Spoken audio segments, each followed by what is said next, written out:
So imagine this. You come home to your spouse, excited to share some incredible news. Your boss promoted you to senior manager and you're getting an extra 10% pay bump. You rush through the front door with a massive smile plastered on your face, and the news just pours out of your mouth. Expecting to receive, congratulations and a big hug, you're instead met with your spouse completely ignoring you. Deflated, you retreat to the den, pop on some Netflix, and wonder what you did wrong. Hey Tubies, Brad Browning here. Of course, I'm a marriage expert and author of the best-selling Mend the Marriage program, which is a guide to helping ailing couples repair and replenish the love lost during a rocky marriage. And in this YouTube video, I'm going to be talking about the science of a healthy, happy, and long-lasting marriage, and what you can do to ensure that your partnership goes down that path. We're taught often that being in a marriage means that you need to be there for each other no matter what. And that supporting your spouse when he or she is feeling unhappy is paramount to sustaining a long-lasting relationship. But in reality, research has actually shown that the strength of a partnership is actually influenced more by how partners react to one another's good news. Supporting our partners, when they're down, can even have unintended side effects by making him or her feel indebted to you and more cognizant of their sadness or their depression. But a positive reaction to good news can really only bring two partners closer together. A study published by Human Brain Mapping proved this by showing married couples' brain activity. And in the experiment, the scans showed basically that in satisfied partners, brain activity became incredibly stimulated when reacting to their spouse's positive reactions versus their spouse's negative ones. And another study from the University of Toronto corroborated those findings and said that spouses that observed a congruent reaction to appropriate stimuli reported higher levels of happiness and marital satisfaction. However, spouses that often experience incongruent reactions, like the example that I just gave you at the beginning of this video, they reported higher levels of dissatisfaction. More scientific evidence has also been presented by the Gottman Institute. Researchers there observed that one of the key elements of a satisfied and happy relationship was the ability for spouses to quote, turn in or turn away. This study conducted by this institute observed married couples performing certain activities, like, for example, bird watching.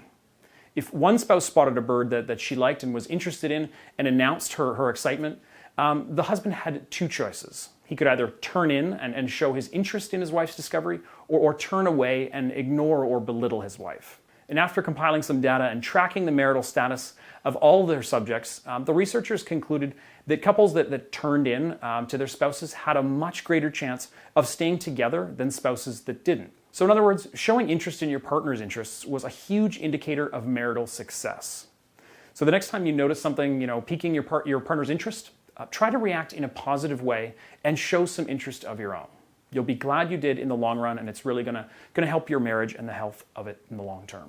Now, that Gottman Institute that I just mentioned, they've come up with a lot of interesting research over the years, and I've actually taken the liberty to summarize some of their most important findings, and I've made a video on those. If you want to watch that, just head over to marriageguy.com. It's completely free. Again, marriageguy.com, and to check out that video. And also in that video, I share what I call the 3 marriage-murdering mistakes that ruin your chances of having a healthy relationship with your spouse. So just head over to my website, marriageguy.com, after watching this YouTube video, and I promise you'll find some more useful information on there. But let's get back to it here. There's a number of other experiments and observations that have shown what leads to happier marriages. So someone named Dr. Michael Gurian, he's a marriage counselor and New York Times best-selling author.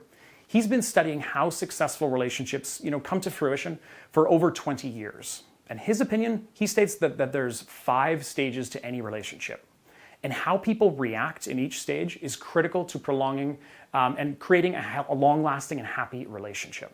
So for all intents and purposes, and to keep this video short, we'll only focus on the last and final stage of a relationship, which is most important to building a long-term, long-lasting marriage. Now, Dr. Gurian observed that in order to foster a happy marriage, there's a few key elements that have to be present. So for example, he observed that happy couples developed bonding rituals, like going on walks together, doing weekend dates, or just talking on the phone at specific times a day. And these scheduled rituals also helped couples to stay intimate during times of stress or when their lives got a little bit too busy. And another thing that Dr. Gurian noted was that kindness and politeness was strongly present in over 95% of successful marriages. Of course, that obviously makes sense, but I need to stress that this might be one of the most important factors when determining marital happiness. Another study that was conducted also by that Gottman Institute that I mentioned earlier corroborated these findings as well. So the next time you feel like, belittling or complaining to your partner, try to instead solve your problems with a calm kindness. You and your spouse will both be better off if you can do that. Now, the third thing that Dr. Gurin observed was that happy couples never let problems fester. The old saying, never go to bed angry. It's very normal and sometimes healthy to argue with your spouse. I mean, after all, no relationship is perfect. But it's important that you apologize for any contempt that you may have demonstrated and resolve conflicts to the best of your ability. This can be easier said than done, I know, but letting conflicts gnaw away at your marriage can have very destructive results down the road. Fourth, people in happy marriages encourage each other to develop a solid group of friends. Although ultimately our spouses should be our best friends, people still need emotional support through a network of different people. Think back to the hunter and forager days. Homo sapiens spent time in small communities of less than 150 people. And this dynamic really helped us grow and live happy and long lives. And humans today really are no different. So encourage your spouse to spend time with his or her friends. Besides, it's a little bit of alone time in the house can sometimes be a nice thing anyway. And finally, Dr. Gurin also observed that people in happy marriages helped their spouses with their passions. So for example, if one spouse has a passion for ice hockey, his or her partner could encourage them to play more often or to buy them hockey equipment as gifts. Now, this kind of little observation may seem obvious, but small little gestures like this can really add up to a better and a healthier marriage. Now, of course, there's a number of different ways that you can improve your marriage. And one of the best ways, of course, is to sign up for my marriage coaching program. For more details on how you can hire me and work one-on-one with me as your marriage coach, just head over to marriageguy.com/coaching. I'll put that link in the description below as well, but it's marriageguy.com/coaching. I think you'll actually be surprised at how inexpensive my coaching service is.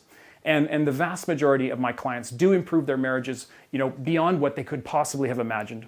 So if you do want to sign up, head over there right now to marriageguy.com/coaching and sign up while you still have the chance. Okay, and that just about does it for this video, guys. If you have any questions, as always, leave them in the comment section below and I will get back to you. Otherwise, I'll see you next week with a brand new video. Thanks for watching.